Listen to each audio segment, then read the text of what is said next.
Sripati Nirmala YouTube ఛానల్కి స్వాగతం సుస్వాగతం. చాలా రోజుల నుండి నా వీడియోస్ చేయడం లేదండి. మీరు గమనించే ఉంటారు, నా వీక్షకులందరూ కూడా నన్ను ఇంతవరకు ఆదరించి 2000 మంది సబ్స్క్రైబర్లు వచ్చి నేను పెట్టిన ప్రతి వీడియో కూడా నన్ను ఆదరిస్తున్నటువంటి నా ప్రేక్షక దేవుళ్ళందరికీ నా హృదయపూర్వక ధన్యవాదాలు. మరొకసారి మీ అందరికీ ఈరోజు స్వాతంత్ర దినోత్సవం అండి. 78 సంవత్సరాలు గడిచిపోయింది భారతదేశ స్వాతంత్రం వచ్చి. ఈ సందర్భంగా మీ అందరికీ 78వ స్వాతంత్ర దినోత్సవ శుభాకాంక్షలు తెలియజేసుకుంటున్నాను. ముఖ్యంగా ఈరోజు మీ ముందుకు నేను రావడానికి కారణం ఏంటంటే, నేను ఎందుకు వీడియోలు చేయలేకపోయానో, చాలా రోజులు ఎందుకు గ్యాప్ వచ్చింది, మీకు తెలియజేయాల్సిన బాధ్యత నాపై ఎంతైనా ఉందండి. ఈరోజు స్వాతంత్రం వచ్చింది దేశానికి, కానీ నా వివాహ జీవితంలో నేను ఒక గొప్ప లాస్ అండి. నాకు ఈ నెలలో ఆగస్టు నెల 1వ తారీఖు మా భర్త గారు మరి ఈ లోకాన్ని విడిచి శాశ్వత నిద్రలోకి వెళ్ళారు. వారు ప్రభు దగ్గరకు చేరారు. మరి అది చాలా నన్ను బాధించింది. ఎందుకంటే 51 సంవత్సరాలు నా వివాహ జీవితం అండి. 1973వ సంవత్సరం నవంబర్ 22వ తారీఖున నేను మా మేనమామ గారైన శ్రీ రేవూరి చార్లెస్ గారిని ప్రేమ వివాహం చేసుకున్నానండి. అప్పుడు నాకు 17 సంవత్సరాలు. అప్పటి నుండి నేను అసలు పెళ్ళేటప్పటికి నాకు ఎలా ఓణి వేసుకోవాలో కూడా తెలియదండి, ఎలా జడ వేసుకోవాలో కూడా తెలియదండి. నేను ఇంటర్ పాస్ అయ్యి ఫస్ట్ ఇయర్ డిగ్రీలోకి వచ్చాను. అప్పుడే నేను ప్రేమ వివాహం చేసుకున్నానండి. అప్పటి నుండి 51 సంవత్సరాలు నా భర్తతో నేను మరి ఈ యొక్క వివాహ జీవితంలో నేను ముందుకు సాగాను. చాలా జర్నీ అండి, పెద్ద జర్నీ.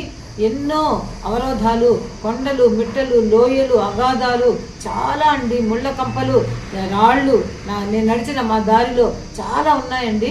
అవన్నీ చెప్పడానికి అసలు నాకు ఒక రోజు కూడా సరిపోదండి.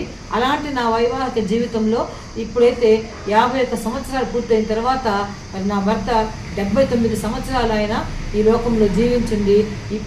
ఆగస్టు 1వ తారీఖున ఆయన అండి కొంచెం అనారోగ్యంగా ఉండి ఆయన దేవుని సన్నిధికి వెళ్ళిపోయారు.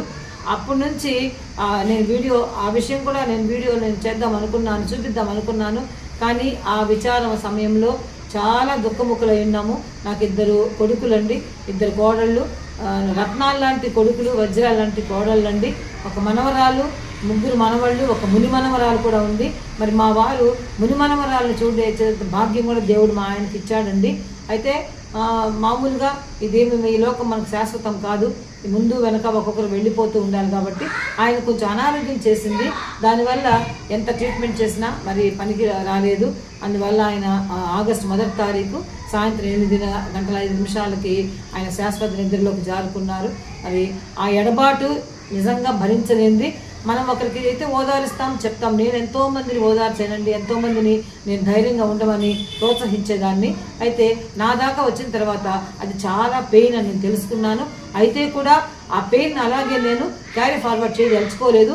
ఎందుకంటే సమాజానికి ఉపయోగపడే ఎన్నో పనులు నేను చేస్తుంటాను. సాంఘిక కార్యకలాపాలు అయితేనేమి, మళ్ళీ ఆ మందిర సేవ అయితేనేమి, ఇవన్నీ నా జీవితంలో ఒక భాగం అయిపోయి ఉన్నాయి. వాటినన్నిటిని వదులుకొని నేను ముడుచుకొని మూల కూర్చొని నేను చీకట్లో ఉండిపోతే ఎంతోమందికి నేను సందేశాలు ఇవ్వాల్సిన అవసరం ఉంది. అవన్నీ కూడా నేను మిస్ అవుతాను. నా ద్వారా లబ్ధి పొందుకునే వారు ఎంతోమంది, మరి నేను మోరల్గా వాళ్ళకి సపోర్ట్ ఇస్తూ ఉంటాను. వారు నా ద్వారా ఎంతోమంది నన్ను ఇన్స్పిరేషన్గా తీసుకునే వాళ్ళు చాలామంది ఉన్నారు.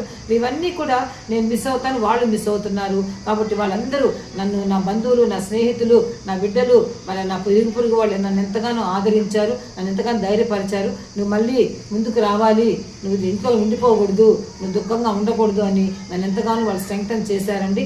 నేను కూడా మనసు నిబ్బరం చేసుకొని, ఇక వెళ్ళిపోయిన వాళ్ళతో మనం కూడా వెళ్ళలేము కదా, ఇంకా జరగవలసిన పనులు ఎన్నో ఉన్నాయి, అవన్నీ చూసుకుందామని నేను కూడా బయటకు వచ్చానండి. ఇవాళ ఆగస్టు 15 స్వాతంత్ర దినోత్సవం రోజే నేను కూడా బయటకు వచ్చి ఈరోజు మళ్ళా మా మందిర ఆవరణంలో జెండా వందనం జరిగింది. అక్కడ కూడా నేను వెళ్ళానండి, వచ్చాను. మీ అందరికి కూడా నేను చెప్పేది ఏంటంటే, మనమైతే ఈ లోకంలో శాశ్వతం కాదండి. తప్పకుండా మనం అందరం ఒకరోజు చనిపోవాల్సిందే. చేశానండి. అందుకని గుండె ధైర్యం చేసుకొని నేను తిరిగి మరి నా పనిపాట్లో నేను ప్రవేశించానండి. మరి మీరందరూ కూడా నన్ను ఎంతగానో ఆదరిస్తున్నారు, నా వీడియోలు చూస్తున్నారు, సబ్స్క్రైబ్ చేస్తూనే ఉన్నారు. నేను ఇన్ని రోజులు వీడియోలు పెట్టలేకపోతే కూడా సబ్స్క్రైబర్లు పెరుగుతూనే ఉన్నారు. అదంతా మీరు నాపై చూపిస్తున్న ప్రేమ. దయచేసి ఈ మునుపటి వల్లే నన్ను ఇంకా కూడా అలాగే ఆదరించి నన్ను ముందుకు తీసుకువెళ్ళండి. మీ ప్రేమాభిమానం నేను ఎప్పటికీ కూడా మర్చిపోలేను. నా భర్త లేడు అనేటటువంటి ఆ కఠోరమైనటువంటి ఆ విషయాన్ని నేను ఇంకా జీర్ణించుకోలేకపోతున్నాను. మనసులో మాత్రం చాలా బాధగా ఉంది. కానీ పైకి మాత్రం నేను ఇంకా సమాజానికి ఉపయోగపడే సేవలో ఉన్నాను కాబట్టి నేను బయటకు రావాల్సి వచ్చింది. మీరందరూ ఇలాగే నన్ను ప్రోత్సహిస్తారని, ఆదరిస్తారని మనస్ఫూర్తిగా కోరుకుంటున్నానండి. మరి నా గార్డెన్ వీడియోస్ కానీ ఇంక మీదట బిగ్ బాస్ రివ్యూస్ కూడా చేయాలని నేను నిర్ణయించుకున్నాను. నా మైండ్ డైవర్ట్ చేసుకోవడమే మెయిన్ అండి. నేను యూట్యూబ్ ఛానల్, నేను కోవిడ్ సీజన్లో యూట్యూబ్ ఛానల్ పెట్టానండి. ఎందుకంటే అప్పుడు ఏ పని బాట లేదు, ఎక్కడ బయట వెళ్ళలేని పరిస్థితుల్లో నేను గార్డెన్ వీడియోస్తో స్టార్ట్ చేశాను. ఆ తర్వాత ఎన్నో బ్లాగ్స్ కూడా చేశాను. నేను ఫారెన్ ట్రిప్స్ వెళ్ళడము, లేకపోతే ఎక్కడికైనా టూర్ వెళ్ళడము, ఇవన్నీ కూడా కొన్ని వంటలు, ఇవన్నీ రకరకాలటువంటి బ్లాగ్స్ నేను చేస్తూ మరి మీ వీడియోస్ అప్లోడ్ చేస్తూ వచ్చానండి. ఇవన్నీ చేయడానికి కూడా కారణం ఏంటో తెలుసా? నా మైండ్ డైవర్ట్ చేసుకోవడం. ఎప్పటికప్పుడు నాకున్న బాధల నుంచి నేను బయటికి రావడం కోసం, వాటిని ఓవర్కమ్ చేయడం కోసం నేను ఇట్లా యూట్యూబ్ దారి పట్టానండి. ఫైనాన్షియల్ అని ఒక్కటే కాదు, ఒకవేళ యూట్యూబ్ ద్వారా డబ్బులు వస్తే సంతోషమే, కానీ అదంత సులభం అయితే కాదండి. 4000 గంటలు వాచ్ టైం వచ్చింది, ఛానల్ ఏమో మానిటైజేషన్ అయ్యింది, కానీ వ్యూవర్స్ లేరు. పెట్టిన వీడియోస్కి వ్యూవర్స్ రావాలండి. వ్యూవర్స్ వస్తేనే నాకు యూట్యూబ్లో డబ్బులు వస్తాయి. ఇప్పటి వరకు నాకు ఒక్క పైసా కూడా యూట్యూబ్ నుంచి డబ్బులు రాలేదండి. మీరు అందరూ అనుకోవచ్చు ఏదో డబ్బుల కోసం యూట్యూబ్ చేస్తూ ఉంది, వీడియోలు చేస్తుంది అనుకోవచ్చు.